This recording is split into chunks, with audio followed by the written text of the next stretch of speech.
Sejam bem-vindos a mais um evento aqui do IPLD. Hoje é um evento muito especial porque a gente vem conversar com um público que está passando por algumas mudanças significativas na gestão de suas atividades, né?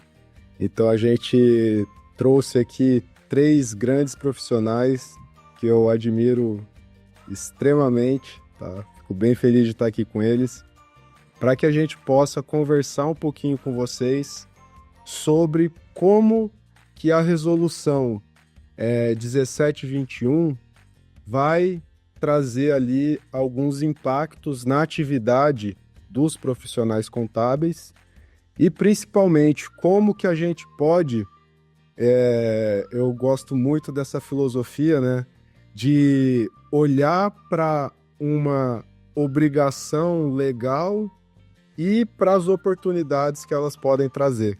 Nós estamos aqui com a doutora Flávia Augusto, que é vice-presidente de fiscalização do Conselho Regional de Contabilidade de São Paulo. A gente está aqui com o nosso querido Joaquim Cunha, que é diretor executivo da Integrity e também teve um grande período de atuação no COAF. E a gente está aqui também com o nosso querido Luiz Nóbrega, que é presidente do Instituto Paulista de Contabilidade. Eu sou Edgar Rocha, sou diretor especialista aqui do IPLD e a nossa intenção é ter um evento bem dinâmico, contando aí com as dúvidas de vocês que podem ser encaminhadas aí na nossa caixa de perguntas e respostas. E também que vocês aproveitem muito esse evento. A gente vai encaminhar um material bem interessante no final do evento para vocês também. E, enfim, eu queria poder inicialmente, se vocês me permitem, Joaquim, Luiz e Flávio, como é um tema que às vezes é um pouco novo para esse público, a gente preparou aqui um pequeno material, se puderem compartilhar aí, por favor, pessoal. Hoje, o público da contabilidade, eu acho que os profissionais já estão cientes do quanto que esse nicho de atuação é sensível do ponto de vista do crime de lavagem de dinheiro, né?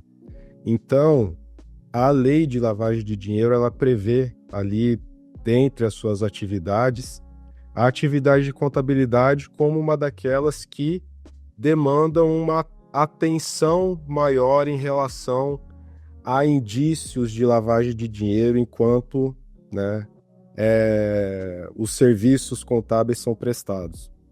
E é nesse bojo que a resolução 1721 de 2024, ela regulamentou quais são os deveres que os contadores e os escritórios de contabilidade, auditoria contábil, vão precisar observar em relação à prevenção à lavagem de dinheiro e ao financiamento do terrorismo, tá?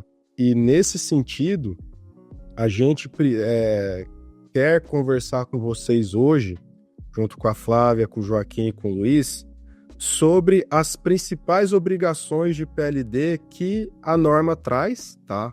Então, especialmente aquelas que falam sobre a análise reputacional e de risco dos clientes envolvendo a contabilidade, o monitoramento de operações, comunicações de operações suspeitas de lavagem de dinheiro, manutenção de registros, a estrutura de um programa que contemple essa norma de acordo com o risco dos escritórios de contabilidade e também algumas principais políticas e procedimentos internos que seria interessante que os contadores passassem a observar.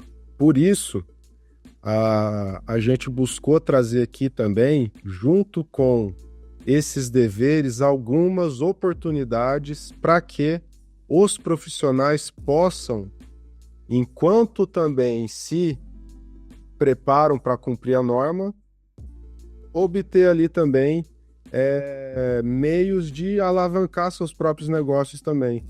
de forma a trazer outros serviços contábeis para dentro do portfólio desses profissionais, tá? Utilizando tecnologia que vai simplificar e permitir com que os profissionais possam, né, de certa forma, extrair o melhor desse mundo, que seria o quê? Ao mesmo tempo que você se adequa, você também pode oferecer serviços para os próprios clientes dos seus escritórios, tá? Então aqui a gente tem um modelo simplificado que depois vocês vão receber em um material e principalmente vocês entenderem que a tecnologia está a favor de vocês, tá?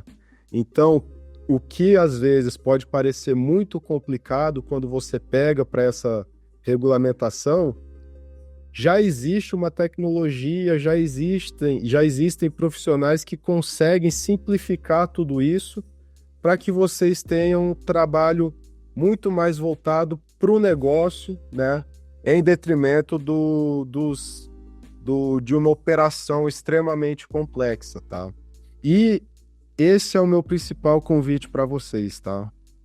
Tirem suas dúvidas, conversem com os seus colegas e tragam aqui para esse nosso evento as principais dúvidas que vocês têm, para que a gente possa, junto com a Flávia, com o Joaquim e com o Luiz Nóbrega, sanar o máximo possível de um mundo novo que surge aí de oportunidades para os contadores, tá? Bom, é isso, e eu queria aproveitar aqui o momento e pedir, por favor, Luiz, você que, no meu ver, eu entendo que dos profissionais que eu conheço, eu acho que você é o que eu mais admirei, assim, a forma como você conseguiu se adaptar para essa realidade que foi trazida aí pela norma do Conselho Federal de Contabilidade, né? E nesse sentido, Luiz, eu acho que você consegue compartilhar muito aí dessa sua experiência, né, com o nosso público, e então responder uma dúvida inicial que eu acho que todos aqui podem ter, né? Como que os profissionais e escritórios de contabilidade podem se adaptar na prática, tá, a essa norma de prevenção à lavagem de dinheiro emitida ali pelo Conselho Federal de Contabilidade? Já aproveito também para que, respondendo essa pergunta, você também já dê seu cumprimento aí para o nosso público. Tá legal. Então, bom dia, Edgar, bom dia, Joaquim, bom dia, Flavinha, querida amiga, grande profissional. O Joaquim teve uma trajetória comigo ali, né, trabalhando no COAF, né, na implementação também dessa norma aos profissionais da contabilidade. Já viajamos muito, né, o Brasil todo, falando dessa conscientização. E, Edgar, muito obrigado pela introdução, pela pergunta, que é algo que fica, talvez, um pouco escondido dos profissionais, essa questão de cumprir a norma, e até porque se criou uma certa cultura, que é uma cultura inverídica, na realidade, que o cumprimento da norma, né, de PLD pelos profissionais da contabilidade, ele se restringe a um único ato, ou seja, uma única comunicação negativa em janeiro do ano subsequente, dizendo: olha, no ano passado nada aconteceu com os meus clientes que pudesse ensejar algum risco de lavagem de dinheiro. Que isso é um erro grotesco que os profissionais cometem e ignoram não só o cumprimento da norma em si, mas eles ignoram os riscos profissionais a qual eles estão sujeitos. O fato de eu entender que a minha carteira de clientes é uma carteira saudável, é uma carteira que eu não tenho nenhuma atividade suspeita, eu não tenho nenhum cliente que eventualmente me apareça estranho, com comportamentos estranhos, não significa necessariamente que eu estou ali sem nenhum tipo de risco de PLD. Então, quando a gente fala de cumprir a norma, né, e a resolução 1721, né, substituiu a 1530, que substituiu a primeira 1445, lá em 2013, né, Joaquim, que a gente discutiu muito no passado, lá, Conselho Federal e COAF, ela vem trazer, basicamente, alguns pequenos passos, se a gente for pensar na leitura adstrita da norma, que é algo que os contadores até já quase fazem completamente. Ou seja, eu preciso ter um cadastro decente dos meus clientes. Isso aí a gente tem, porque os sistemas que nós utilizamos para poder atender os nossos clientes, a gente tem um cadastro fidedigno.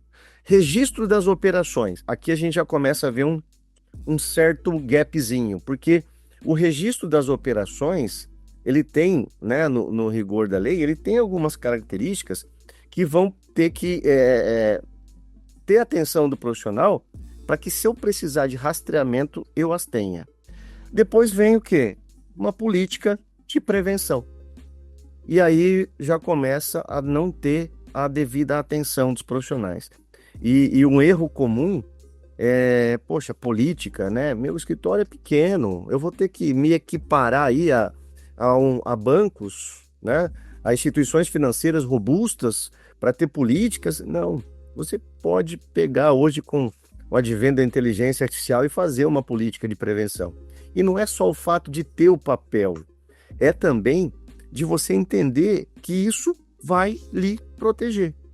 E nós vamos aí, ao decorrer do nosso webinar, trazer mais situações, mas se o meu cliente, por alguma circunstância, estiver interagindo com algum outro, né, cliente desse meu cliente, fornecedor desse meu cliente, e que tiver um envolvimento ali ligado à lavagem de dinheiro, fatalmente esse meu cliente vai ter que responder. E eu estarei preparado? Não significa que eu estou fazendo coisas erradas, mas eu estou preparado para dizer, olha, eu estou cumprindo a norma, né? Eu não tenho nenhum risco aqui, olha meus registros, olha que eu tenho políticas, né? E simplesmente fazer uma comunicação negativa não atende. Aliás, eu desafio até os profissionais a simularem, ele não necessariamente efetuarem uma comunicação negativa, mas naveguem ali pelos ambientes a qual ele teria que percorrer para fazer uma comunicação positiva.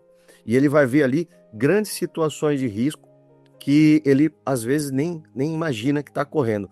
Eu tenho até um exemplo para contar prático, Edgar.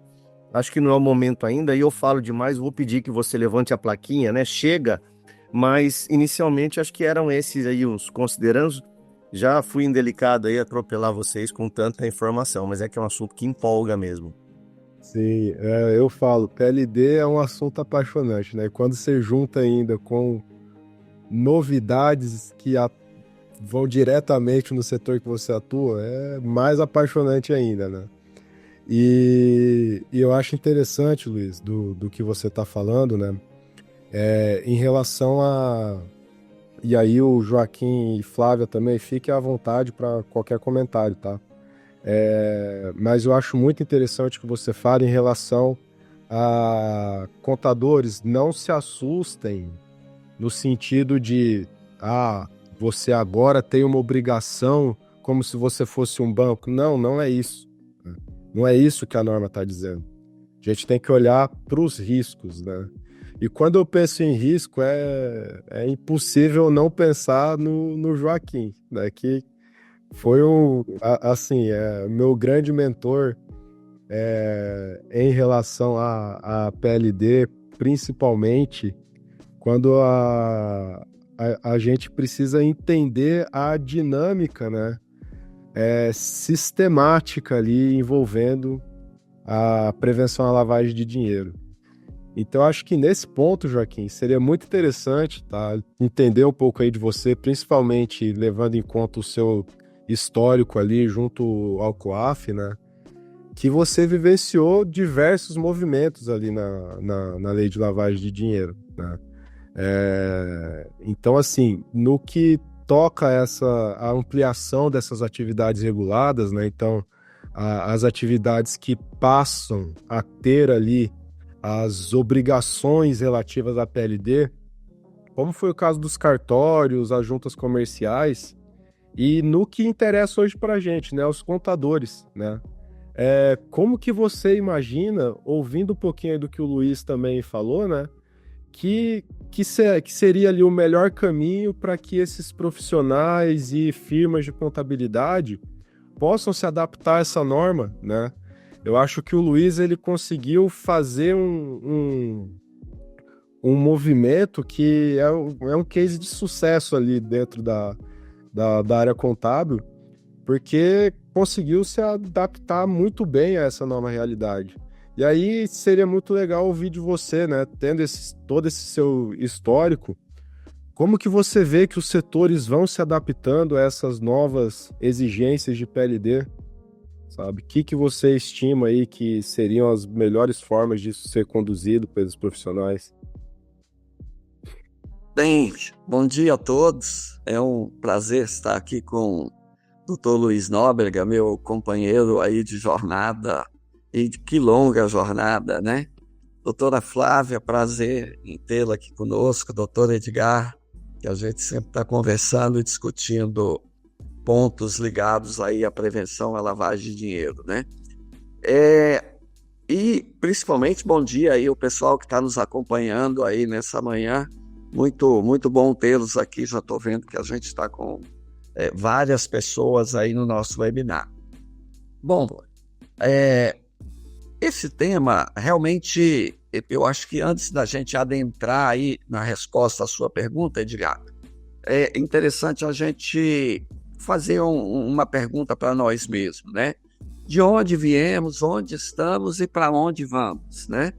Vamos lembrar que no final da década de 80, o mundo preocupado com o tráfico de drogas, e ainda é um problema muito grave hoje em dia, mas havia uma dificuldade muito grande em combater esse tráfico de drogas e se imaginou um formato bem interessante, que realmente é um case de muito sucesso no mundo, é combater o crime a partir da asfixia do poder financeiro das organizações criminosas. E aí, bom, depois de muita discussão, foi criado aí um grupo internacional, grupo hoje chamado GAFI, né, que congregou vários países para discutir esse tema. E a ideia era que o setor privado pudesse contribuir detectando e comunicando às autoridades competentes quando tivesse alguma suspeita de que alguém estivesse utilizando o sistema para lavagem desse dinheiro sujo, né? E, inicialmente, esse papel pertencia ou era direcionado exclusivamente aos bancos, ao sistema financeiro. Só que a gente sabe muito bem, a bandidagem, as organizações criminosas, elas também são muito espertas, né? A partir do momento em que você aperta os controles no sistema financeiro, dos bancos, que se adaptaram rapidamente e fazem um papel muito interessante, essas organizações criminosas começam a sair para outros setores, né, escorregar para outros setores que podem ser utilizados para fins também da lavagem de dinheiro.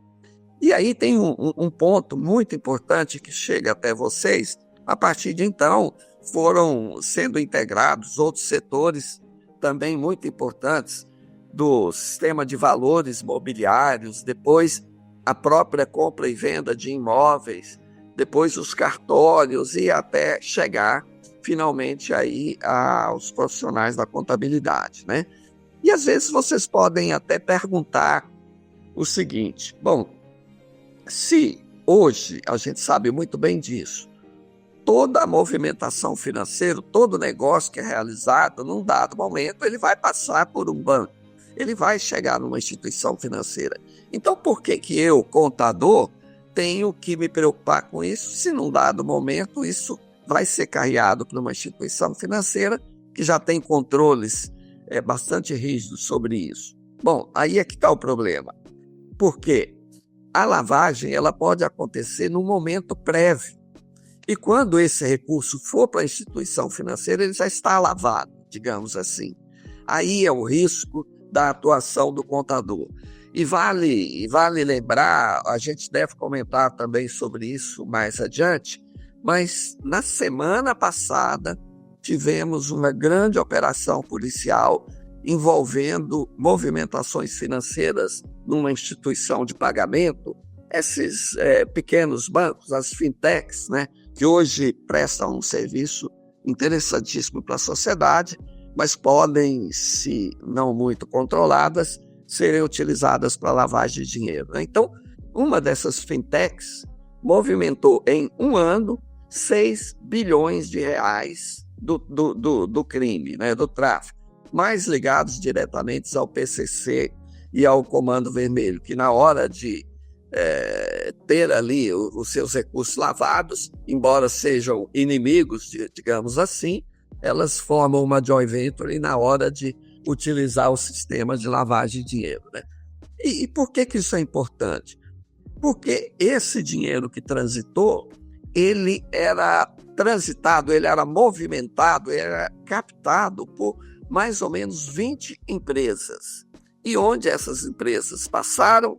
Por um escritório de contabilidade, por uma plataforma de contabilidade.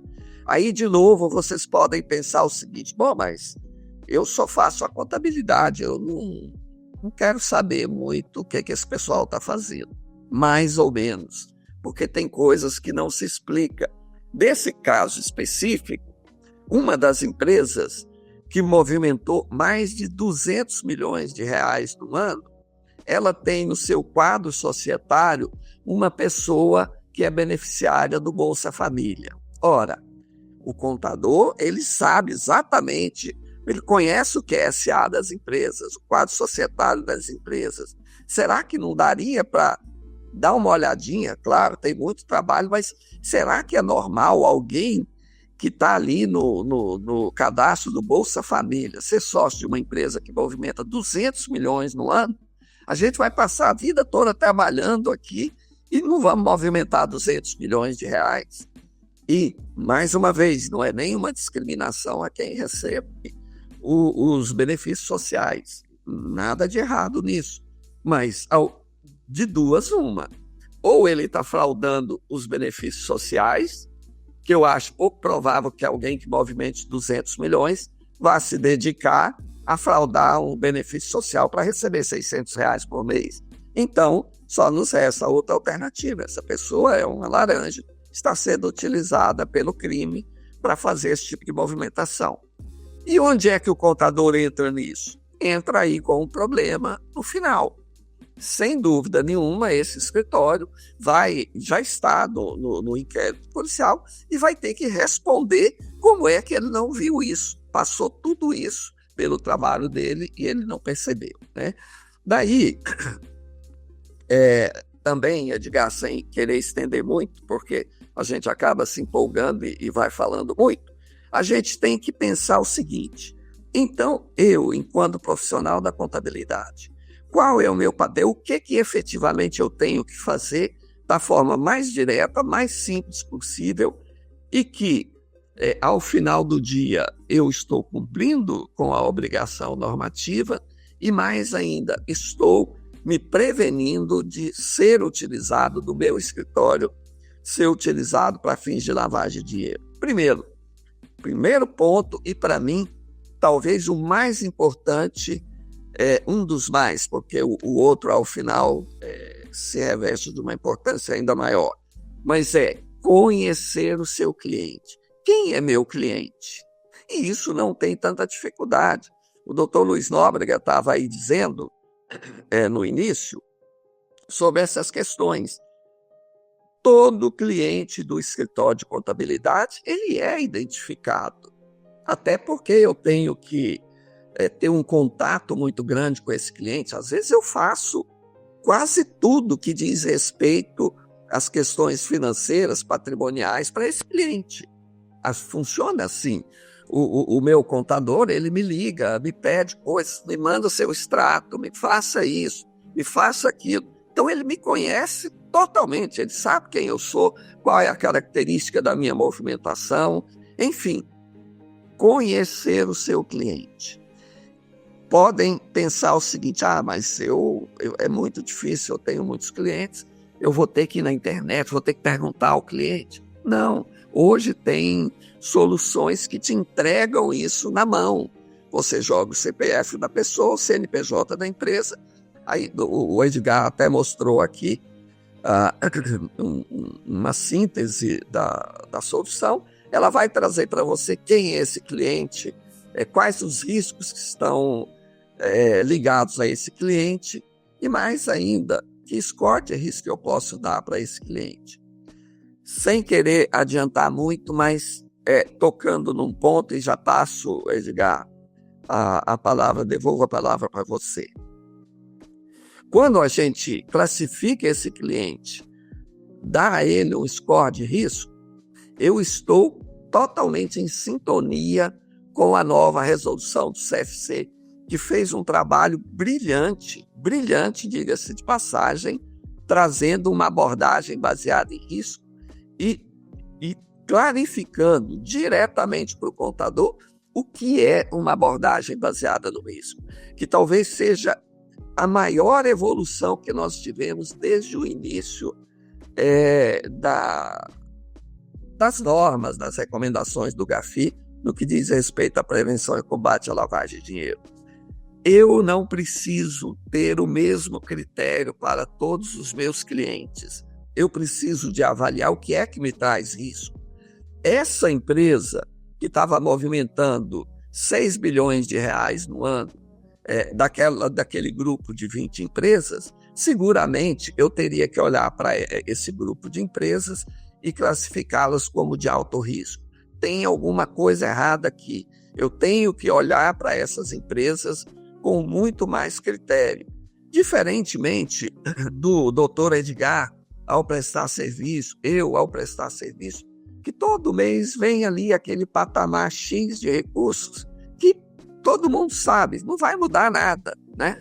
Então, a empresa a padaria ali, que está sempre tendo o mesmo volume de movimentações, ela traz um risco baixíssimo, diferentemente dessas outras que do nada tem um pico de movimentação absurdo, depois some, a empresa fecha, uma empresa que está desativada, do nada começa a movimentar. Tudo isso são critérios de risco. E essa nova resolução do CFC trata isso com maestria. Ela realmente é muito boa e deve ser copiada, inclusive, por outros segmentos obrigados. A gente vai continuar falando, respondendo outras perguntas. Não quero tomar o tempo também dos meus colegas. A palavra fica aí contigo, doutor Edgar. Pois é, Joaquim. Toda mudança normativa que vai acabar envolvendo um determinado nicho de profissional acaba trazendo dúvidas, incertezas, né? E eu acho que você resumiu bem como que o CFC teve uma grande habilidade em construir uma norma que é enxuta, tá? Ela é uma das normas, assim, e aí, enquanto algumas pessoas têm um hobby de fotografia, desenho, etc., um hobby que eu tenho particularmente é ler normativas de PLD, né, Joaquim? Então, eu acho que essa normativa do CFC, ela conseguiu condensar muito bem o espírito de PLD aplicado a uma atividade, a um nicho de atividade que não é um nicho previamente aculturado nos termos de PLD. E aí eu acho que é muito importante, Flávia, a gente, primeiro, ter você aqui sobre duas perspectivas, tá? É uma provocação que eu te faço, tá? Eu acho que uma mesma pergunta para Flávia, profissional de contabilidade, e para Flávia, que está ali dentro de um órgão que diretamente vai estar envolvido aí com esse processo de internalização de procedimentos de PLD dentro da classe de contabilidade, que é o Conselho Regional de Contabilidade de São Paulo, tá? Eu entendo que o CRC São Paulo, ele foi um dos primeiros ali que já começaram a ter movimentações em relação a essa norma, né? E eu queria muito entender de você como que você está avaliando a recepção dessa norma pelos profissionais e, principalmente, quais são as principais ações que o CRC pretende aí para, enfim, enquanto órgão de classe, né, auxiliar os profissionais a cumprir com esse desafio e também, né, olhar para isso como uma oportunidade de crescimento. Tá? Fica a palavra contigo, Flávio. Fica à vontade. Obrigada, Edgar. Muito bom dia a todos. É um prazer estar aqui com você, com o Luiz, com o Dr. Joaquim também. Falar depois dos dois aí é meio difícil, né? Porque o Luiz é um entusiasta aí sobre essa temática. Ele vem trabalhando há muito, eu venho acompanhando todo o trabalho que ele vem fazendo sobre esse assunto e foi um dos que mais nos provocaram, né? Em relação a trazer esse assunto para dentro do Conselho também, trazendo a educação continuada sobre esse assunto para todos os profissionais. Bom, em relação à norma, a gente vê de dois aspectos, como você comentou, como profissional e como entidade. Primeiro, assim, é o que o doutor Joaquim falou. O CFC ele trouxe essa abordagem baseada no risco. E ele está sendo exemplo, o Brasil, no caso, está sendo exemplo através do Conselho Federal para outros países trazer essa abordagem mais para os profissionais da contabilidade e para as organizações nesse combate de lavagem de dinheiro e toda essa esfera que a resolução traz. Muitos profissionais estão entendendo essa resolução como mais uma obrigação. Tudo que é novo, surjar, eu tenho que fazer mais isso agora, eu tenho que preencher mais isso agora. Os profissionais sempre vêem com um pouco mais de resistência. Mas, enquanto profissional também, eu vejo que veio para nos tranquilizar em algumas esferas. Vem para proteger a gente. Porque a gente vem debatendo muito esse assunto na questão de conhecer o cliente, como o Dr. Joaquim falou. A gente traz o cliente, quem que não quer ter cliente? Que empresa que não quer ter mais clientes ali no seu portfólio, né? Trazendo, agregando mais rentabilidade para o seu negócio. Mas a gente precisa entender que quantidade não é qualidade também. E a gente vê que a nossa profissão, ela vem avançando muito. E as tecnologias têm nos proporcionado a trazer novos clientes para dentro do nosso negócio. Mas existe esse grau de risco que vocês mencionaram. Vocês comentaram muito bem. Nós precisamos avaliar esse risco desse cliente para saber se ele vai ser vantajoso para o nosso nicho de negócio. E o principal que eu vejo, enquanto entidade, a gente tem que buscar sempre educação, tanto internamente como empresário, como institucional. Os nossos colaboradores têm que estar muito cientes de todo esse contexto da resolução e desse risco que envolve a nossa profissão. Não adianta a Flávia, enquanto empresária, saber de tudo isso e quem está operacionalizando o nosso cliente na nossa base não entender o que está acontecendo. Então, a entidade CRC, CFCs, vem para trazer essa educação profissional continuada. E o empresário tem que entender que essa fala não é só para ele, é para toda a sua equipe. Então, tem que trazer a equipe junto nesses treinamentos para eles entenderem na base o que ele está recebendo de informação. Ah, mas o banco manda, o banco faz. Mas quem que está mais antenado ao que está no nosso cliente, na nossa carteira? É o nosso colaborador. Então, enquanto entidade, a gente tem que colocar o empresário nessa ligação com tudo que vem acontecendo, com toda a informação que essa resolução nos traz, para que a gente divida essa responsabilidade. Não ser pego de surpresa aí, como o doutor Joaquim mencionou, de uma fintech gerar milhões e a nossa equipe está ali, às vezes, só gerando relatórios, imputando dados de forma automática sem fazer análise devida como tem que ser feita. Então, mas eu vejo a resolução como um impacto muito positivo para a nossa profissão, trazendo benefícios também para a gente trazer e agregar muito ao nosso cliente, trazendo a questão de compliance, gestão de risco, fazer um trabalho preventivo para eles e agregar também no nosso portfólio de negócios. Então, eu vejo como uma obrigação, sim, mas ela não veio como uma obrigação nua e crua. Ela veio também nos proporcionando gerar novos negócios para nossas empresas. Então, eu acho que fica aí a provocação, né, de fazer essa proteção também para a nossa profissão. Porque é fácil você pegar o cliente e não analisar. E se você está analisando da forma correta, fazendo essa gestão de risco, a gente está protegendo a nossa profissão e gerando valor na nossa profissão, colocando o profissional da contabilidade num patamar acima, né, no patamar que a gente precisa que fique em evidência com um braço direito ali do empresário e sabendo que a gente não está ali para fazer, vamos dizer assim, falcatruas, que a gente precisa zelar pelo nosso nome, pelo nome da nossa categoria.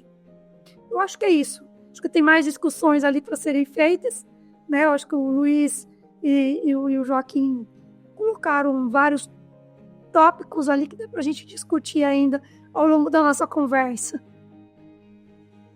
Pois é, Flávio. Eu vou falar uma coisa bem pessoal aqui do fundo do meu coração para você, tá? Eu fiquei assim, quando eu vi a resolução, eu sou advogado, né? E eu fiquei com uma inveja dos contadores, porque o Joaquim acompanhou, eu venho me dedicando nos estudos ali sobre advocacia e prevenção à lavagem de dinheiro, né? E a gente passou por esse movimento na tentativa de incluir ali a previsão formal mesmo, né, das atividades de advocacia como as atividades obrigadas, né?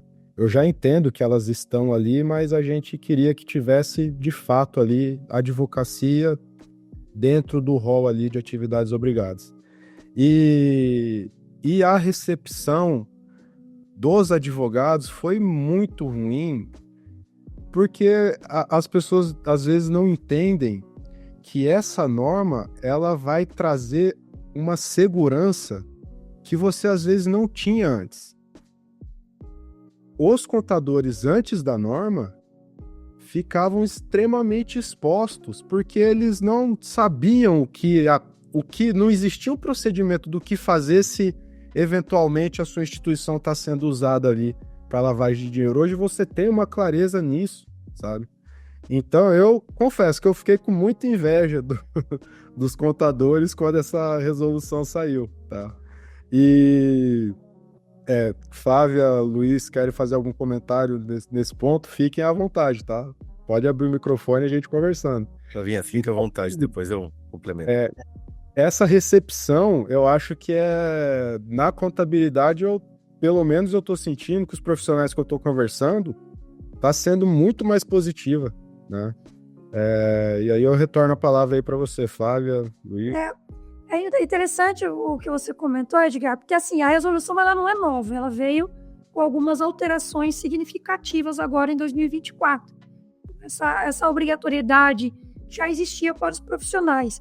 O interessante que você comentou é que nós tivemos um fato até dentro do Conselho Regional de Contabilidade, voltado para a atividade de vocês, porque o contador ele já era obrigado a fazer essas comunicações positivas ou negativas, né, para o COAF. E o profissional da contabilidade em um determinado processo, ele fez a comunicação positiva. E o advogado ele não teve essa oportunidade porque ele não era obrigado. Então, enquanto numa ação judicial, o contador ele ficou um pouco mais blindado, mas o advogado ele acabou indo para discussão numa esfera judicial nesse quesito. Então, é importante que você tenha mencionado. Então, nós tivemos já casos práticos em relação a isso. Era esse comentário que eu queria fazer. É uma segurança muito maior que você tem. E eu digo mais, o advogado, inclusive, quando ele faz Enfim, se o advogado resolve fazer uma comunicação, além de tudo, ele ainda corre o risco de sofrer um sancionamento disciplinar, né? Por quê? Porque não tem justamente um mecanismo ali orientando como agir. E isso, a OAB precisa muito ter esse approach aí com o CFC para entender como que a gente pode disseminar essa cultura de forma mais orgânica para que a regulação de fato seja eficaz no futuro, né? Por favor, Luiz, fica à vontade. Me segurando aqui com tanta anotação que eu fiz para falar, mas eu vou pegar das últimas falas sua e da Flávia, que não foi sempre assim, né? Até complementando um pedacinho, né, do porquê que o contador chegou nessa norma. Quando a gente sofreu aí a primeira avaliação, né, do GAFI no Brasil, lá em 2010, para entender como é que estava esse processo da lei de lavagem de dinheiro no Brasil, né, uma lei de 98, nós tivemos aí várias observações, mas eu queria destacar 3 pontos que foram colocados naquele momento pelo órgão. Que a lei era boa, mas ela não prendia ninguém, ela não pegava o dinheiro de volta, e aonde que entraram várias pessoas obrigadas. Quando o GAFI disse, olha, tem tanta gente que poderia ajudar nesse processo e não tá dentro do rolê. Vamos trazer esse pessoal. E aí a alteração da lei em 2012, ela trouxe várias pessoas obrigadas, inclusive o profissional da contabilidade. E isso, eu resolvi trazer esse ponto, Edgar, porque você disse, falou, eu tenho inveja dos contadores, que eu não posso fazer. Em 2012, 13, os conselhos, eu era presidente do Conselho Regional de São Paulo naquela época, nós fomos metralhados pelos profissionais.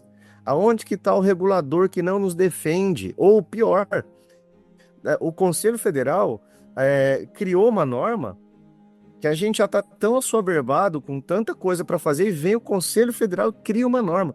E pior, naquela época, o Ministério Público fez uma representação no Conselho Federal dizendo, olha, vocês vão regular. E por outro lado, né, o Joaquim ali no quadro falou assim, se vocês não regularem, quem vai regular sou eu, e minha mão é mais pesada. Então é importante a gente falar sobre isso, que teve toda uma maturidade da classe contábil na assimilação da norma. E hoje eu já vejo que estamos num patamar diferente para entender que, olha, ela é um fator de proteção profissional para você, enquanto profissional que verifica algo estranho e comunica. E eu falo muito sobre isso, né? Nas minhas aulas de compliance, eu tenho um tempo dedicado a falar desse tema e eu sou muito questionado em sala de aula. Eu falo, pô, Luiz, mas então existe uma delegação de responsabilidade que foi colocada ao profissional e ele agora vai ter que investigar, etc. Né? Parece que é um CSA isso, o que a gente precisa. E não é isso.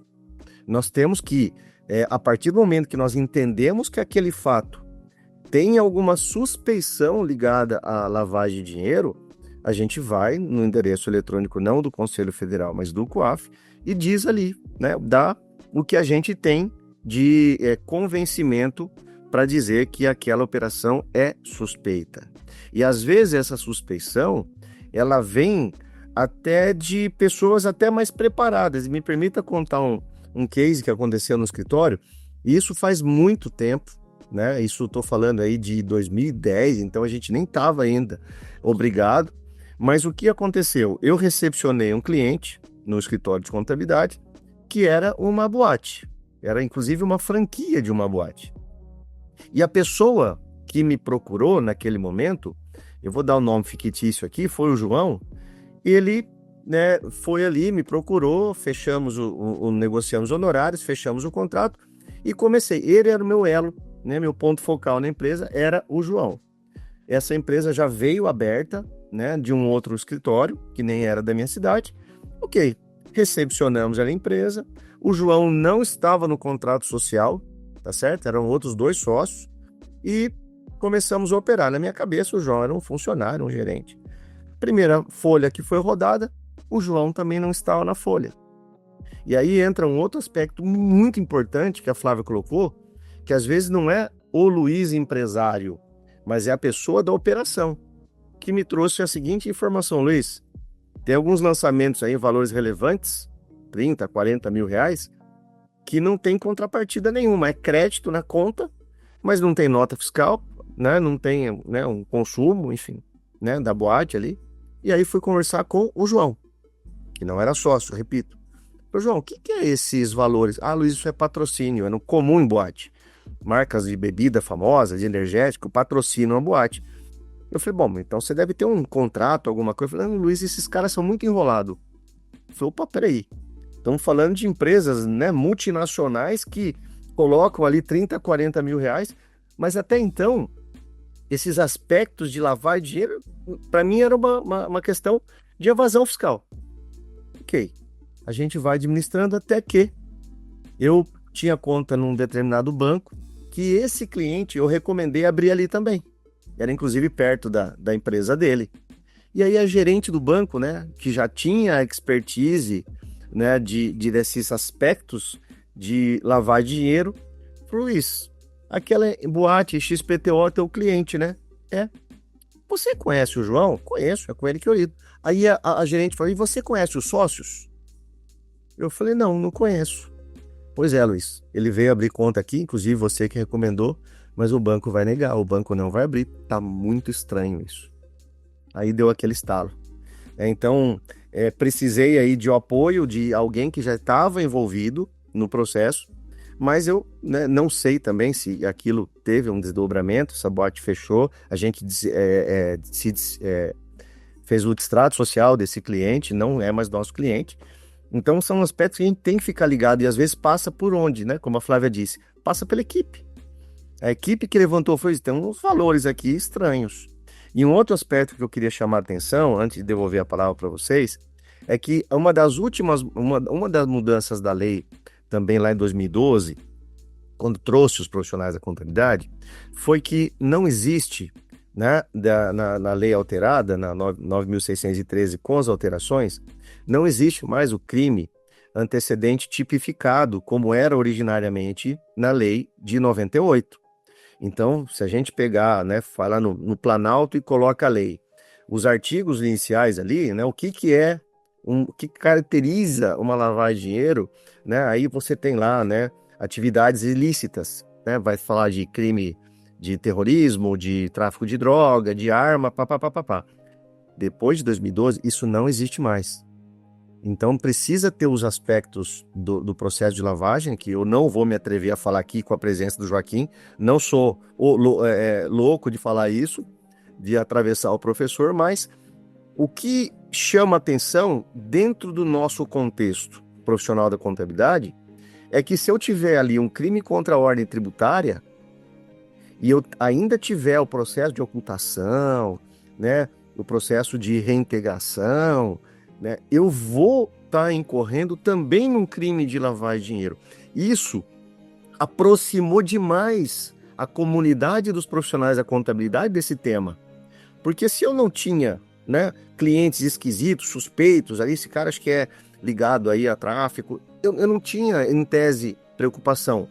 Hoje as questões tributárias, elas trouxeram a proximidade desse tema de lavagem de dinheiro muito mais presente ao profissional da contabilidade.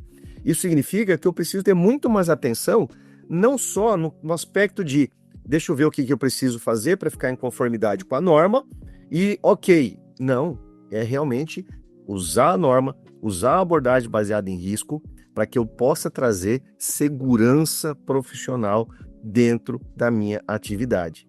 E ainda sobre isso, gerar negócio, não é só cumprir a norma. Será que o meu cliente também não pode ter essa preocupação? Será que eu não posso também ofertar para ele um trabalho desse para que eu investigue os clientes do meu cliente para dar mais segurança para ele?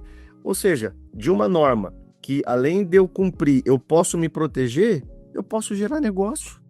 Então, sim, é um tema apaixonante, né, gente? Se não cortar, a gente fala mesmo, né, Joaquim? Realmente. Doutora Edgar, se me permite, eu também queria fazer um pequeno comentário aí, especialmente nessa parte final da fala do Dr. Luiz Nóbrega, que é perfeito, porque eu vivi isso no dia a dia. A gente diz sempre que todo cidadão tem 3 pessoas que ele diz que é o meu, né? O meu. É o meu advogado, o meu médico e o meu contador, né? Todo mundo tem essas 3 pessoas e refere-se a elas com um sentimento de propriedade mesmo.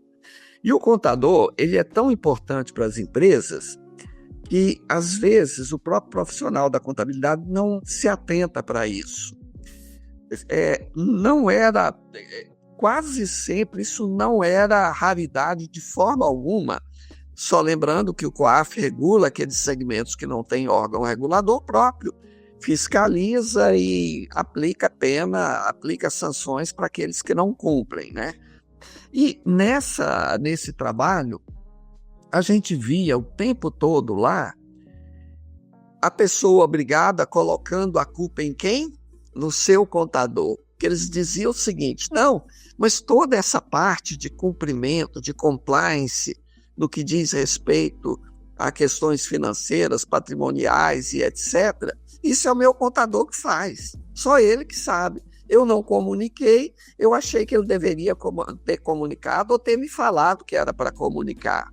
Isso eu cansei de ouvir como tese de defesa lá no COAF.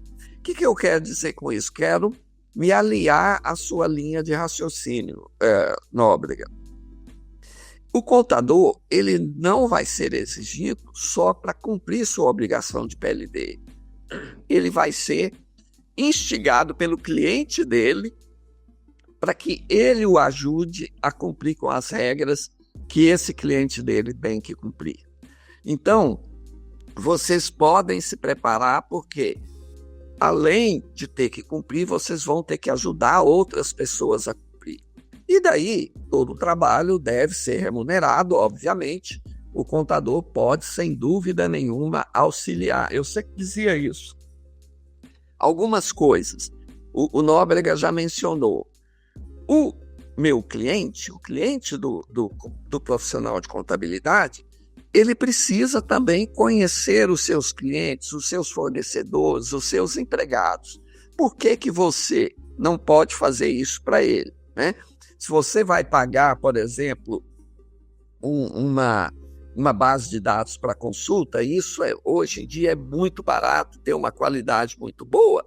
Se vocês vão pagar por isso, por que você não pode vender também esse serviço para o seu contador ou para o seu cliente, né?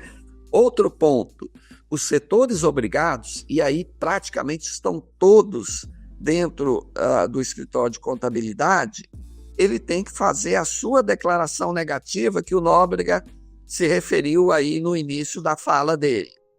O contador pode e deve prestar esse serviço. Imagina para os profissionais, para as empresas de bens de luxo e alto valor, as concessionárias de automóveis e por aí vai. Eles podem ser punidos se não fizer a sua declaração negativa no início do ano. Quem vai avisar-nos é o contador, não tenham dúvida disso. O contador já tem que colocar no calendário dele. A gente não recebe todo ano lá do contador, é época de você fazer sua declaração de renda, quer ajuda? Ele deve também prestar esse serviço de auxílio para o cliente dele. Você está identificando seu cliente? Você tem que fazer declaração junto ao COAF? Já fez? Então, são situações que podem sim ajudar o profissional da contabilidade a fazer do limão uma limonada.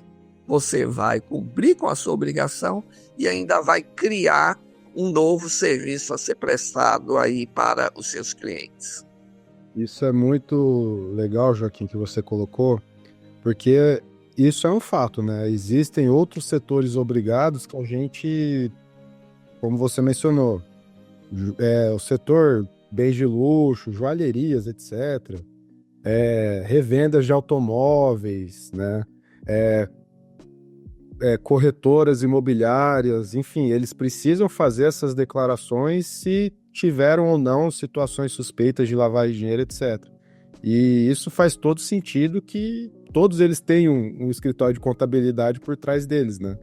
Então, é um serviço adicional mesmo, né? E nessa linha, eu queria deixar aqui um questionamento para vocês, já aproveitando também para olhar aqui para algumas dúvidas que surgiram aqui do nosso público. Então, eu queria passar uma provocação para vocês, levando em conta as perguntas do Tiago Berberian, que ele nos enviou aqui, está acompanhando a gente. E também uma dúvida que veio da Michele Gobato, tá? Questionando em relação a riscos, e o Tiago questionando sobre comunicação, tá? Como que vocês enxergam que os contadores, primeiro, eles vão poder comunicar as operações suspeitas do ponto de vista das suas atividades, ou seja, um cliente do escritório de advocacia, de contabilidade, que faz ali, que gera alguma suspeita de lavagem de dinheiro, e esse escritório precisa fazer essa comunicação, como que a tecnologia os ajuda nisso, tá? Monitorar os próprios clientes, enfim, como que a tecnologia pode ajudar nisso. E, de um outro lado, como que eles vão poder fazer isso daí que você falou, Joaquim? Que o Luiz falou, que a Flávia falou, sobre gerar novos negócios enquanto você está se prevenindo também, né? Como usar essa mesma ferramenta para duas abordagens distintas. Uma se prevenindo e outra gerando negócios para o seu próprio escritório de contabilidade, né?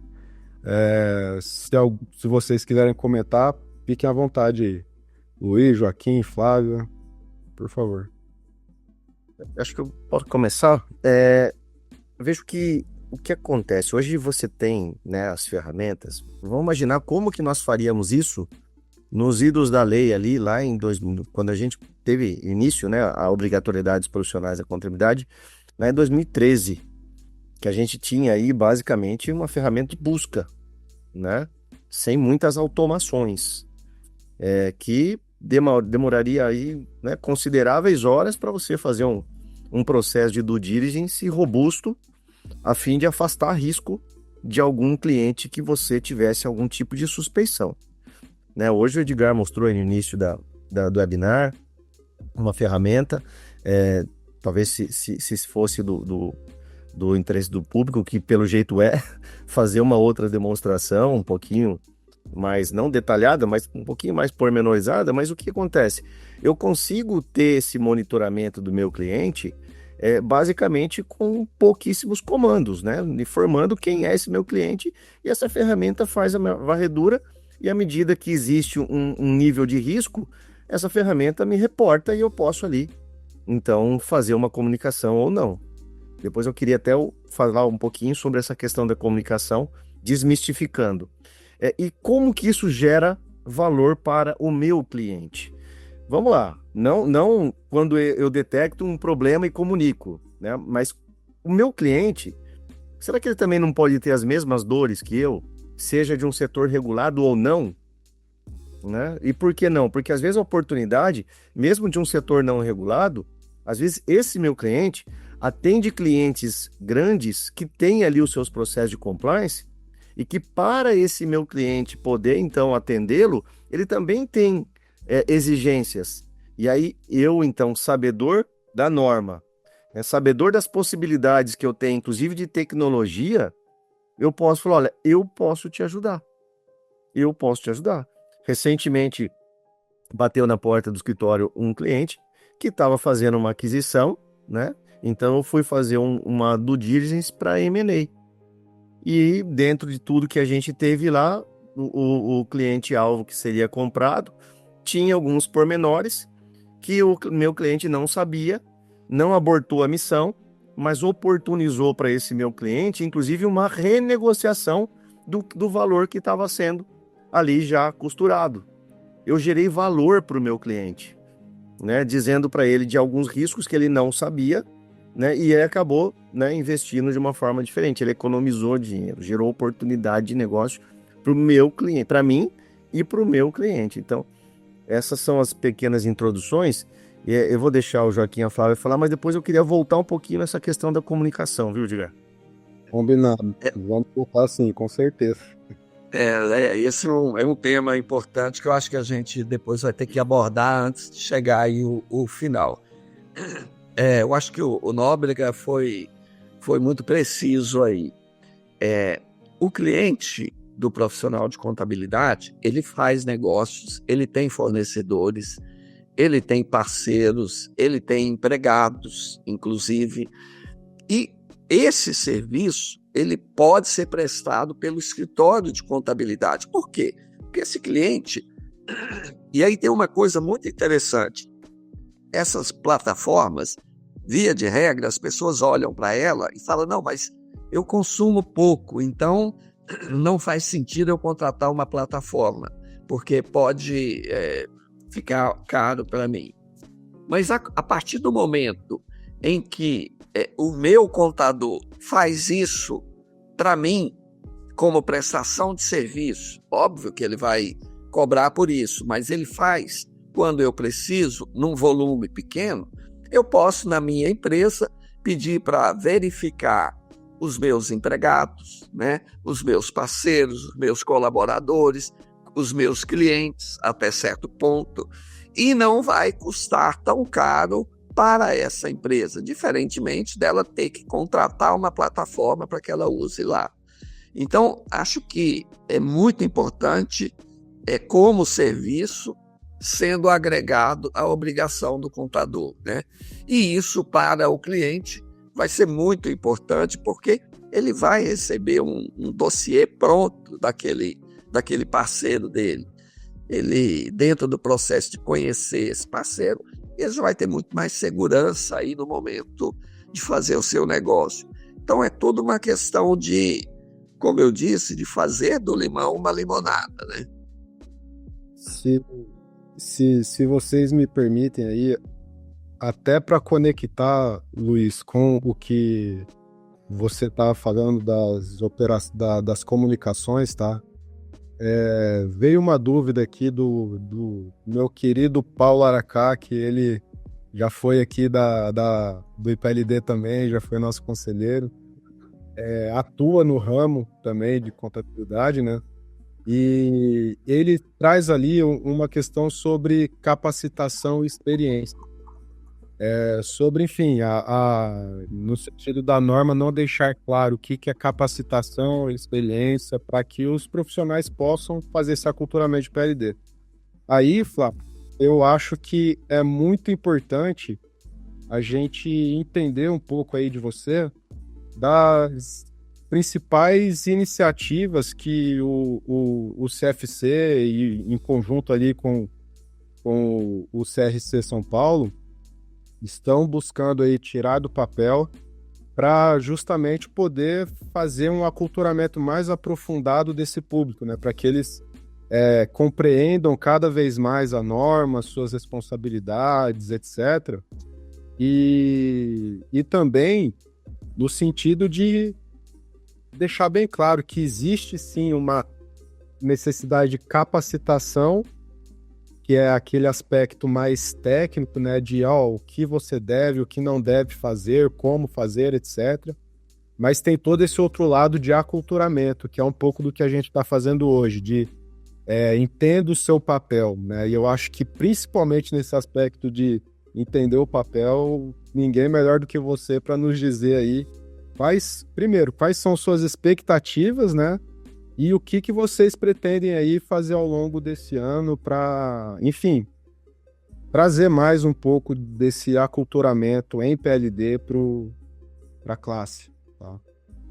Bom, eu acho que o Luiz e o Joaquim foram cirúrgicos aí em relação às oportunidades para a nossa profissão, mas enquanto instituição, a gente vem promovendo já várias palestras, trazendo esse assunto em algumas seminários que são desenvolvidos. O CFC está focando muito nisso, né? A vice-presidente Sandra, que é da pasta de fiscalização no federal, tem trazido muito esse assunto para dentro da nossa profissão. O contador, ele realmente tem aquela visão que está sendo um dedo duro do cliente, quando se fala em comunicação para o COAF.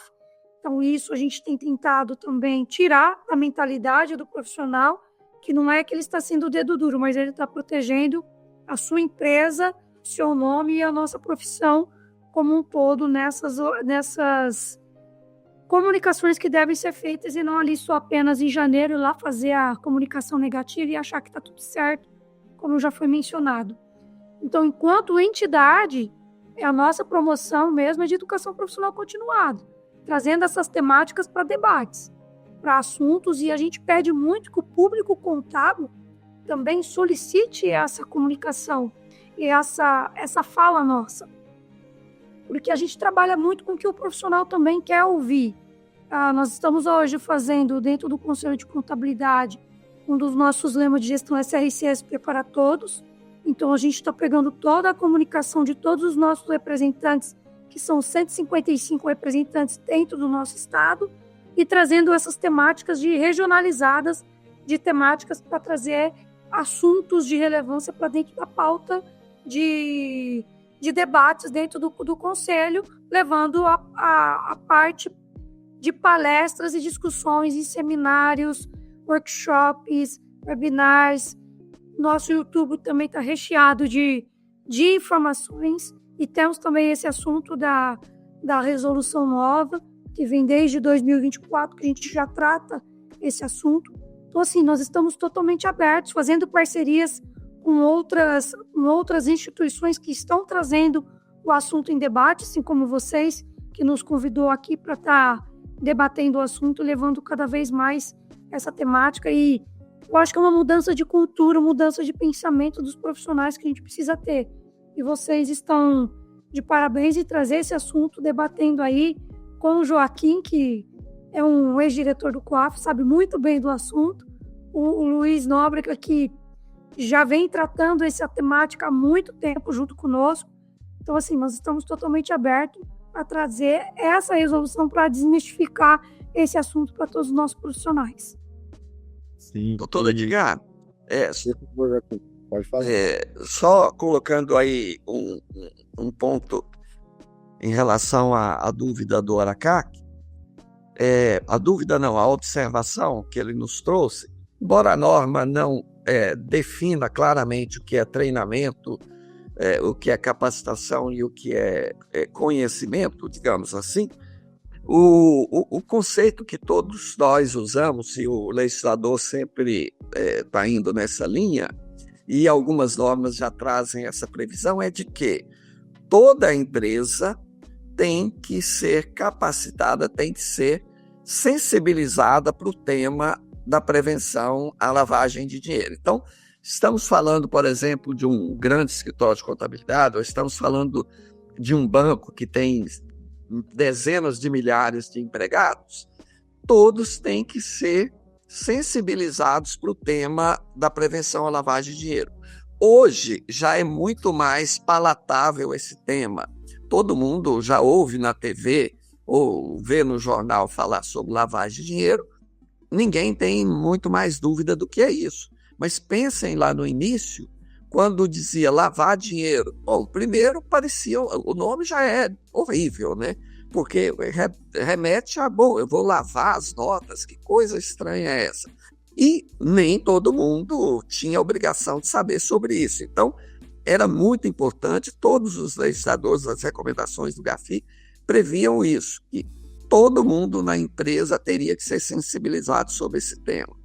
Diferentemente de quem trabalha com esse tema, daquele profissional que tem a incumbência de cumprir com essas obrigações. Esse não é só sensibilização, esse tem que ser capacitado, tem que ser realmente um profissional que busque o conhecimento ao extremo. Então, a diferença é essa. No escritório de contabilidade, obviamente, num dia desse, vai ter que ter uma palestra lá sobre lavagem de dinheiro. Por que o escritório de contabilidade é um setor obrigado? Então, todos os colaboradores de vocês vão saber por que o escritório tem que atentar para essa questão. Diferentemente daquele profissional a quem vocês vão incumbir a obrigação de olhar as operações, de ver quem é esse cliente, e aí sim, esse tem que ter um treinamento muito mais intensivo, e que aí, enfim, tem uma série de possibilidades de treinar adequadamente. E eu digo, Joaquim, ontem mesmo eu estava na matriz de uma grande instituição regulada Bacen, né, fazendo um treinamento ali do time de PLD, né, de todas as filiais ali do banco. E eu tenho uma preocupação muito grande, porque a norma do Banco Central, ela diz muito bem ali, que você tem o dever de aculturar do ponto de vista organizacional e capacitar o seu pessoal, né? E aí entra também os outros stakeholders, né? Parceiros, funcionários, prestadores de serviços, principalmente ali na parte de aculturamento. E eu gosto de deixar muito claro essa divisão, que são abordagens distintas, né? Você tem que fazer um treinamento com base também na abordagem baseada no risco, né? Você tem que olhar para o risco que a instituição enfrenta, para os produtos que ela comercializa e direcionar essa capacitação para isso. E aí, entrando no tema, Luiz Nóbrega, que a gente estava comentando sobre comunicação de operações suspeitas, né? E aí eu já vou deixar aqui, Flávia, com você, tá? Estou assumindo todo o risco aqui, mas eu tenho certeza que a Andrea Vargas, nossa presidente do IPLD, ela vai me apoiar nisso, tá? Eu, pessoalmente, o IPLD já estamos aqui nos colocando à disposição e eu vou pedir para a nossa equipe também fazer uma pesquisa de principais temas que o nosso público gostaria de que o CRC São Paulo tratasse sobre PLD, e a gente vai se colocar à disposição para estar do lado de vocês, tirando esses temas aí do papel para esse público, tá? Então, vou conversar com a Andrea e já tô me comprometendo o IPLD com isso, tá? Pode. Perfeito. E aí, Luiz, existe um estigma muito grande em relação à comunicação de operações suspeitas, como a Flávia mencionou, né? Às vezes o profissional ali, ele se enxerga como, poxa, eu vou ser o X9 do meu cliente, mas a gente tem que fazer um corte. Você não está sendo o X9 de um cliente. A pessoa que você está falando que é seu cliente está querendo usar do seu serviço para cometer, no meu ponto de vista,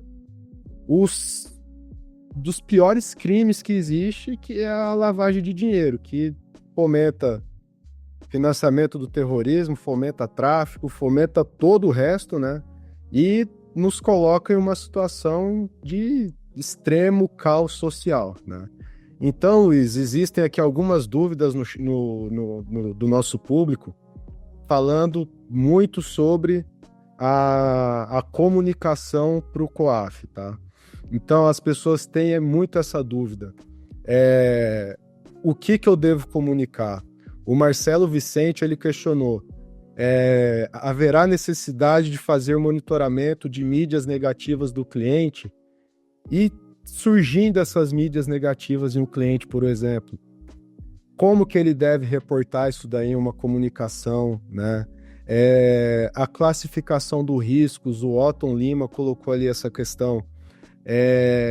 Os reguladores, CVM, Anbima, Bacen, falam muito sobre classificação de risco, né? Abordagem baseada no risco.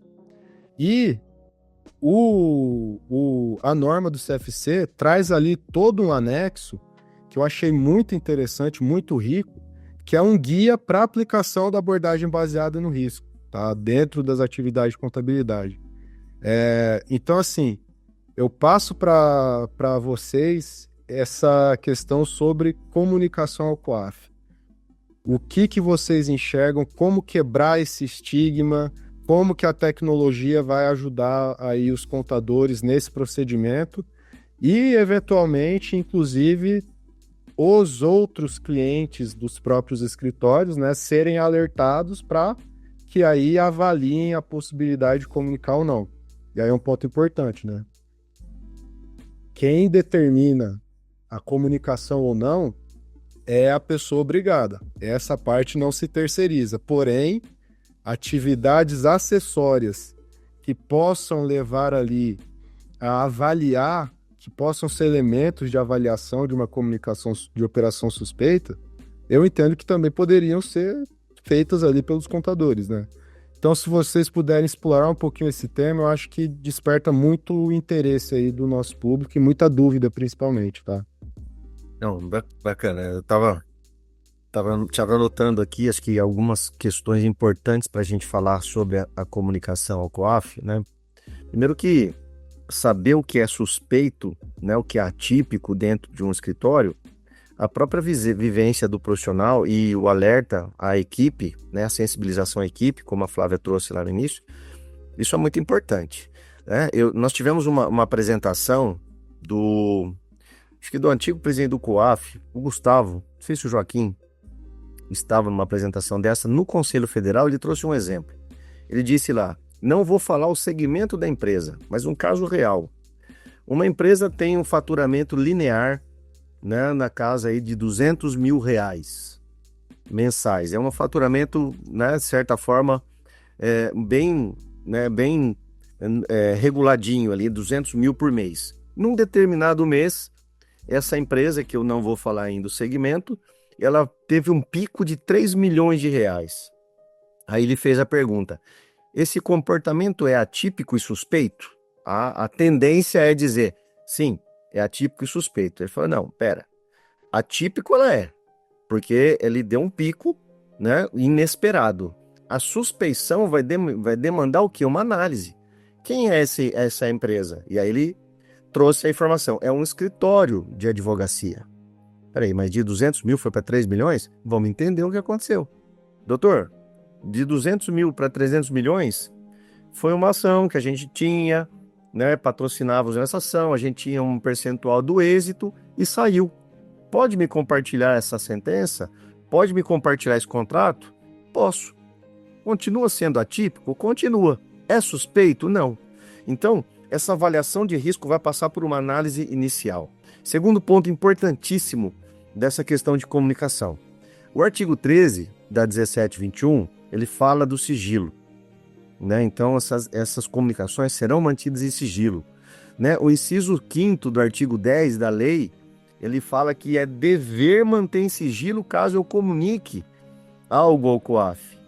E como o profissional se blinda disso tudo? Primeiro, ele se blinda desde do nascedouro da relação com o seu cliente, que é no contrato, dizendo ali que ele vai seguir todas as normas, que ele vai seguir todas as leis. Ora, a 1721 está dentro das normas contábeis, então eu tenho, vou comunicar seguindo as normas contábeis. E o outro ponto importante também, nem toda comunicação, e o Joaquim vai ter muito mais propriedade para dizer isso do que eu, nem toda comunicação que os profissionais de contabilidade fazem, elas vão virar um caso lá dentro do COAF, né? Existem uma série de análises que são feitas. Outra situação, a comunicação do profissional, ela às vezes demora para chegar aos ouvidos do COAF. Alguém já atravessou e já falou antes de nós. E isso já foi desmistificado que não tem uma suspeição lá. Como assim? Poxa, eu vou ter a ciência de uma compra de um imóvel que eu achei estranho, às vezes um tempão depois. O cartório, como pessoa obrigada, já comunicou ao COAF. A instituição financeira já comunicou ao COAF. A minha chegou lá em 3º, 4º, 5º lugar. Aí vem a pergunta, por que fazer? Primeiro, porque é lei. E segundo, porque se eu achei suspeito e eu comunico, eu protejo a minha responsabilidade profissional. Então, acho que eu estava me coçando para falar isso, porque eu escuto muito isso em sala de aula. Eu estou delatando, né? Como você disse, Edgar, eu estou delatando o meu cliente. Não, estou cumprindo obrigações que estão contratadas, estão dentro de cláusulas, que está numa lei, e eu estou buscando a minha proteção profissional, que num dado momento isso pode não dar nada, né? O COAF entende que aquilo está resolvido, aquela comunicação está ok, está arquivado aqui, mas isso não é suspeito, e morreu o assunto. Você me permite. Só para que aí eu já vou passar para você, porque envolve você isso que eu vou falar, tá?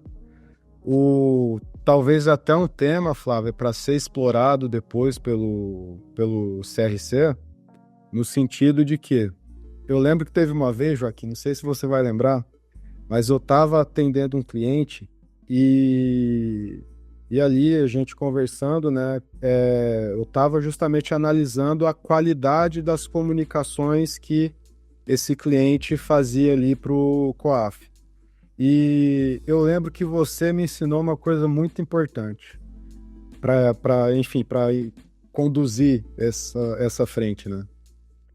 Não é a pessoa que está comunicando, é a instituição, né?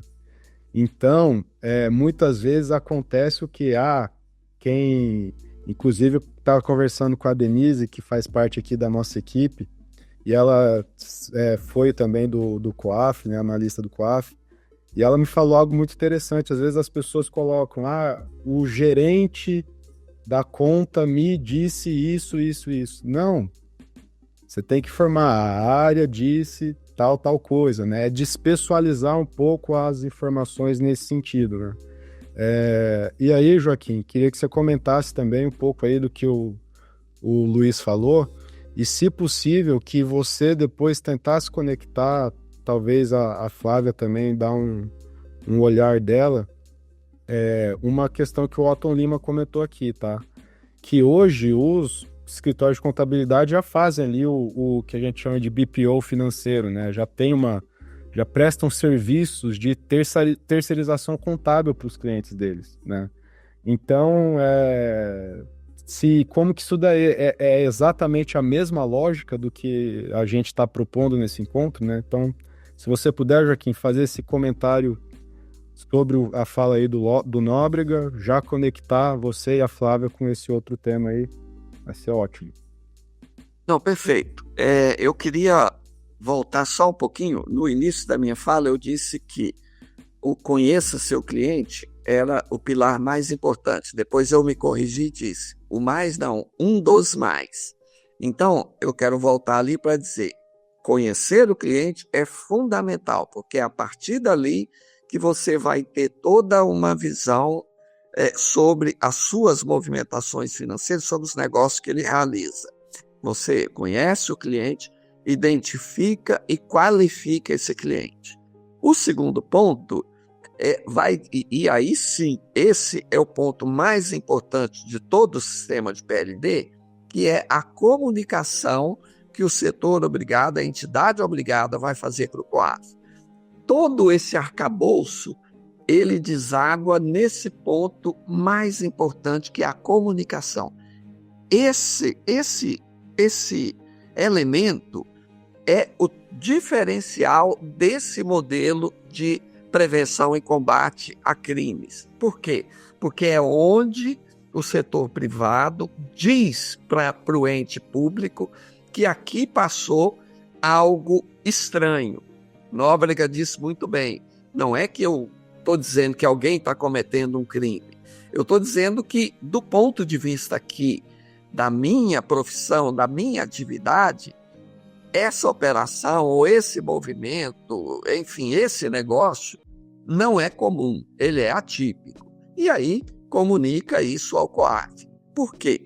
Porque esse conteúdo dessa comunicação é que vai fazer toda a diferença para a elaboração do relatório de inteligência do COAF e, por sua vez, será utilizado pelas autoridades de persecução e com uma visão de uma posição que só quem tem o cliente à sua frente consegue enxergar.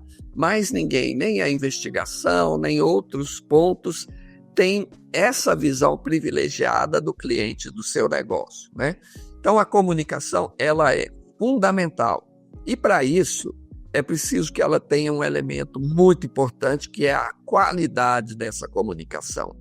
Às vezes, a entidade obrigada, a pessoa obrigada, no afã só de se livrar daquilo, coloca o nome da pessoa e sinteticamente comunica ao COAF. Isso não é adequado, porque o COAF precisa saber que elementos de atipicidade estão presentes naquela comunicação. Para quem tem dúvida, o COAF tem isso, acho que está publicado, é fácil de encontrar na internet. Quais os elementos que ele leva em consideração para considerar uma comunicação de qualidade? Isso faz toda a diferença. Então, é dizer as circunstâncias, dizer por que, do ponto de vista daquele profissional, daquela entidade, ele acha que aquela situação é suspeita, né? Então, é fundamental o conteúdo dessa comunicação.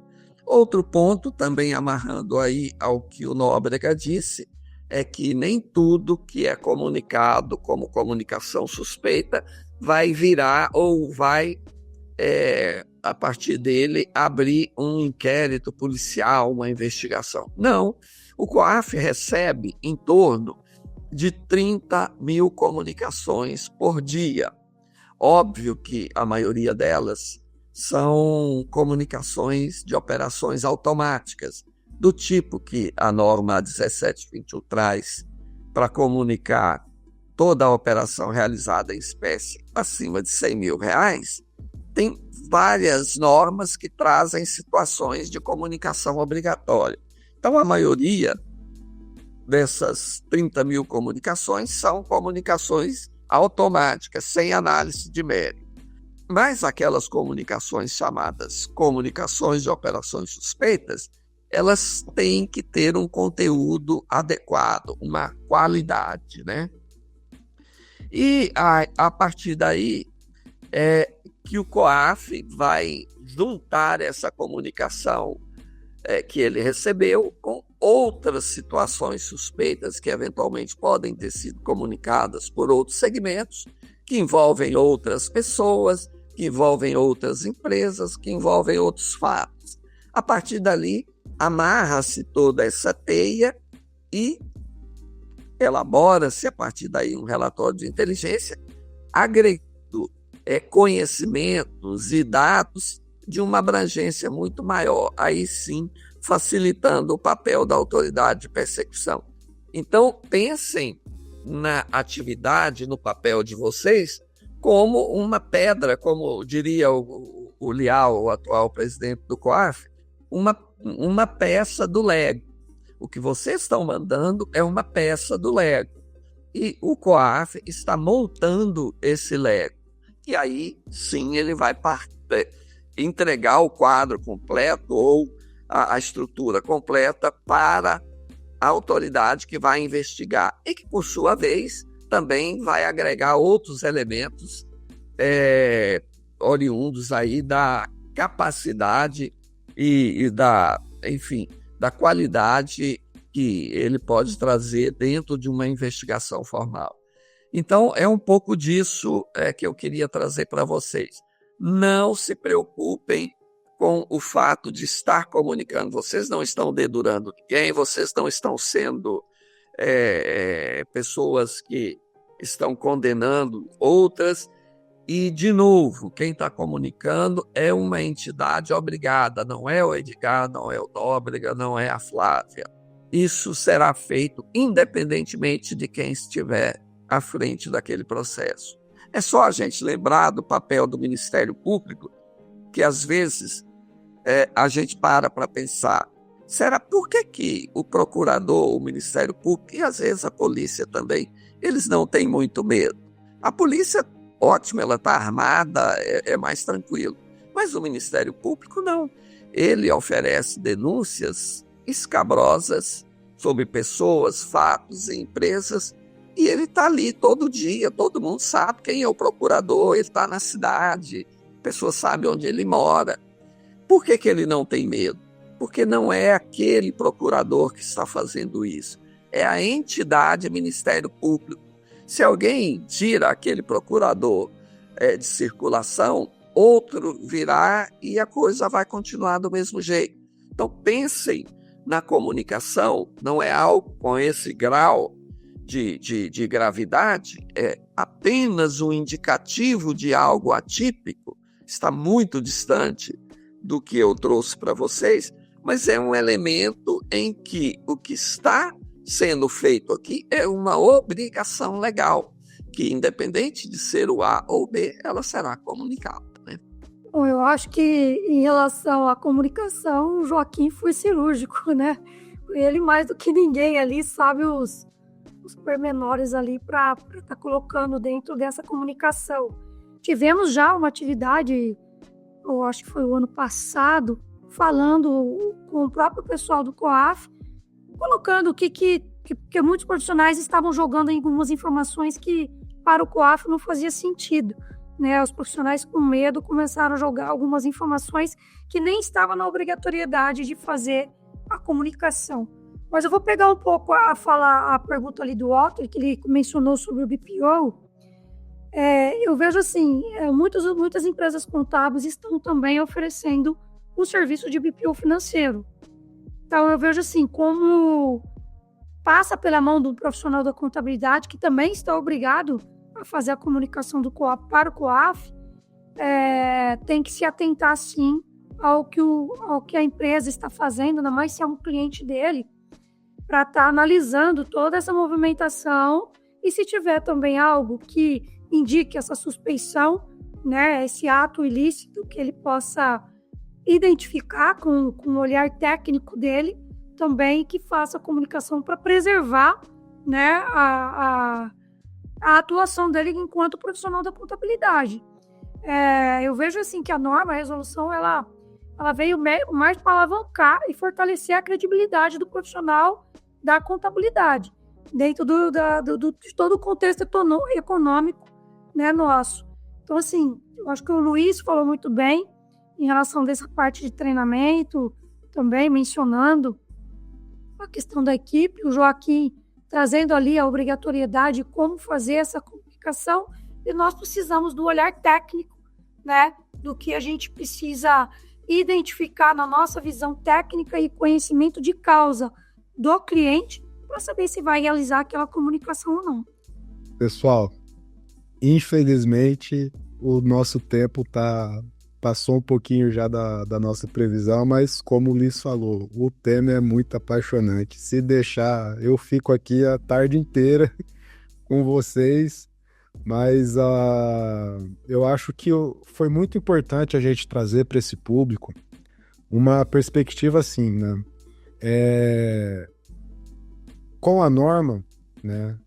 Existia, eu vejo ali por parte das pessoas a preocupação de, poxa, eu já tenho todo um trabalho, eu tenho que manter um negócio em pé, pessoas, famílias dependem de mim, meus funcionários, os filhos dos meus funcionários dependem do sucesso do meu negócio. E ainda eu preciso ter uma obrigação a mais que às vezes eu nem estou preparado ainda para lidar, nem conheço direito esse tema, né? Mas eu acho que aqui a gente mostrou um ponto, tá? Que a tecnologia está ao favor dos contadores. Existe, obviamente, uma curva de aprendizado, porém, a tecnologia facilita, diminui o custo com essa curva de aprendizado. E nesse caso, eu acho que a gente ainda deixou claro que essa mesma tecnologia ainda vai poder transformar o que seria um custo em lucro, em oportunidades de negócio, né?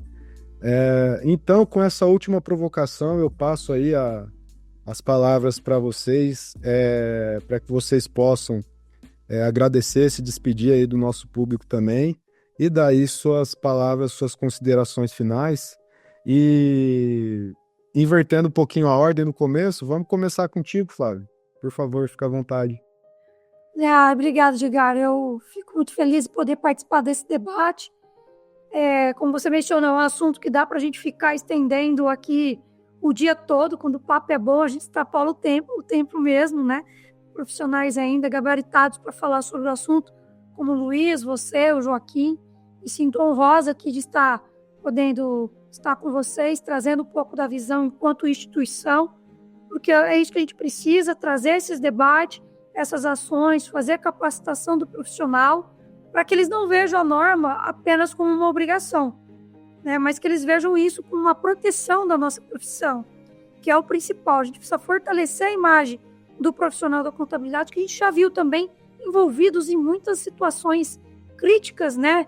de sonegação, de que foi preso, né? E sem ter esse respaldo dessa legislação, dessa resolução, que se ele tivesse à época, ele poderia ter tido todos esses cuidados e se preservado, né? E preservando também a credibilidade da nossa profissão enquanto imagem para toda a nossa sociedade. Então, eu venho aqui deixar o nosso agradecimento ao CRC, esse convite, deixar as portas abertas. Você já me trouxe alguns temas, já anotei aqui, que dá para explorar. Então, vamos manter, sim, essa parceria, vamos promover mais debates para preparar cada vez mais o profissional da contabilidade a estar atuando nesse mercado, tendo esses nichos de oportunidades e também trazendo segurança para o seu negócio, que eu acho que é o principal aí. Então, fico aqui à disposição de vocês, e o meu agradecimento ao público também que participou. Espero ter contribuído aí da forma que vocês gostariam, né, e deixando nossos canais aí de comunicação totalmente abertos para novas oportunidades. Sou eu que agradeço, em nome do IPLD, você poder nos agraciar aí com a sua participação, que do ponto de vista regulatório, ninguém melhor do que você para nos dar aí a visão de como que o Conselho de fato está se preparando para ajudar os profissionais nesse sentido, né? Então, agradeço imensamente e passo a palavra aí para Sua Excelência Joaquim Cunha. Obrigado aí pelo Sua Excelência, viu? Não mereço de forma alguma. Mas foi um prazer incrível. Primeiro, rever aqui o Nóbrega, participar com ele outra vez, né? A gente já teve tantos desafios aí juntos, e uma vez mais contigo é sempre muito bom. Com a Flávia, a primeira vez que estamos juntos, mas acho que temos muito ainda o que fazer e podemos fazer muita coisa juntos, Flávia, e a gente está aqui sempre para trabalhar junto com vocês, né? E finalizando, eu queria dizer para vocês que eu, depois de 17 anos no COAF, eu pude encerrar o meu tempo lá e preferi me juntar aqui ao IPLD e à Intecnet para, de alguma forma, contribuir com aquilo que eu vivi durante muito tempo, no sentido de facilitar o trabalho e a vida das pessoas obrigadas. Porque eu acho que não é justo ficar só de um lado cobrando e depois se furtar a ajudar também a cumprir da melhor forma, da forma mais adequada e com o menor impacto possível na atividade da entidade obrigada, né? Então, do nosso lado, ficamos aqui sempre à disposição para novamente falar com vocês, ouvi-los. Os canais de contato estão aí e não se furtem de forma alguma a nos procurar. Estamos aqui para ajudar, para contribuir. E como vocês disseram aí ao longo da nossa conversa, esse tema é tão interessante, tão apaixonante, que quem se envolve com ele dificilmente consegue sair incólume, né? Mas é isso, uma boa tarde para vocês e foi um prazer estar aqui. Muito obrigado, Joaquim. Sempre é um aprendizado a cada dia. Conviver é um privilégio estar nessa jornada aí do seu lado. Obrigado mesmo por poder compartilhar aí com a gente, tirar um pouquinho do seu tempo para falar um pouquinho mais sobre as suas perspectivas aí dessa nova realidade que a contabilidade vem enfrentando, né? E, Luiz, um grande, já considero um amigo aí que o IPLD me presenteou. Confesso para você que quando a gente estava conversando sobre esse evento, a forma como você conseguiu com maestria transformar, como o Joaquim falou, o limão em uma limonada foi sensacional, né? Eu acho que, como eu disse, você é um case de sucesso aí em relação a ter essa perspectiva, né? Pensar um pouquinho fora da caixa e transformar talvez o que seria um risco em uma oportunidade, né? Então, passo aí a palavra para você, já te agradeço também e espero que em breve a gente esteja junto de novo aí em mais um evento. Bacana. Obrigado, Edgar. Mais uma vez, agradeço a você, na sua pessoa, agradeço o IPLD pela oportunidade, pelo convite. É um prazer estar aqui do seu lado, é um prazer estar do lado da Flávia, é uma querida amiga. E, como disse o Joaquim, né, prazer retomar os palcos, mesmo que agora virtuais, contigo. Na verdade, se esse palco virtual fosse lá atrás, a gente estaria até mais seguro, né? Porque o que a gente enfrentou de cara feia quando ia falar desse tema e o pessoal bravo, né? Achando que era coisa da nossa cabeça.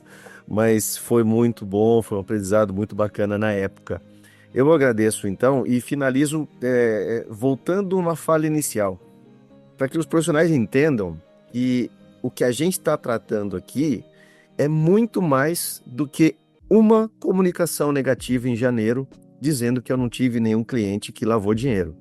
Nós estamos dizendo que existe uma obrigação muito maior que pode lhe respaldar profissionalmente e que pode te gerar recurso.